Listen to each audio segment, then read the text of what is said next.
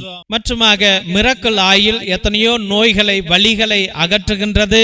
இது ஆஸ்மாவிற்கு, நெஞ்சு வலிக்கு, வயிற்று வலிக்கு, முழங்கால் வலிக்கு, தலைவலிக்கு அனைத்திற்கும் பயன்படும். இதையும் நீங்கள் வாங்கி பயன்படுத்தும்படியாக எல்லா நோய்களையும் சுகமாக்கும் வல்லமையுடையது. இதை நீங்கள் வாங்கி பயன்படுத்தும்படியாக அன்போடு வேண்டுகின்றோம். இரத்தத்தின் விடுதலை ஜப புத்தகம் இது ஆதி காலத்தில் நம்முடைய மூதாதையர்கள் செபஸ்தியா தகடு, அந்தோனியா தகடு எழுதுவதற்காக பயன்படுத்திய கட்டு ஜபங்கள் உடையவை. இது எங்கேயும் கிடைக்காது. தெய்வ பிள்ளைகளே, இதையும் நீங்கள் வாங்கி பயன்படுத்துங்கள். செய்வினைகளை அகற்ற, கட்டுகளை உடைக்க, குடும்பம் வளர்ச்சி அடைவதற்கு, குடும்பம் சுகம் அடைய இதை நீங்கள் வாங்கி பயன்படுத்தும்படியாக அன்போடு வேண்டுகின்றோம். மற்றுமாக தெய்வ பிள்ளைகளே, ஒவ்வொரு நாளும் இந்த ஜப வழிபாட்டில் ஈடுபடுவதற்காக நன்றி. உங்களுடைய கருத்துக்களை அனுப்புவதற்காக நன்றி. இந்த சேனல் கடவுளுடைய சேனல். உங்களுக்காக ஒரே நேரத்தில் எல்லா ஜபங்களையும் அர்ப்பணித்து பெயர்களை சொல்லி சொல்லி அர்ப்பணிக்கின்றோம். தயவுசெய்து உங்களுடைய கருத்துக்களை அனுப்புங்கள். இந்த சேனலை சப்ஸ்கிரைப் பண்ணுங்க, இதை ஷேர் பண்ணுங்க, இதை வளர்த்து விடுங்க. இது கடவுளுடைய காரியம். இதை நீங்கள் வளர்க்கும்படியாக மற்றவர்களிடம் சொல்லி இந்த ஜபத்தில் பங்கு கொள்ள அவர்களை கேட்டுக்கொள்ளும்படியாக அன்போடு வேண்டுகிறோம். Praise the Lord. God bless you all.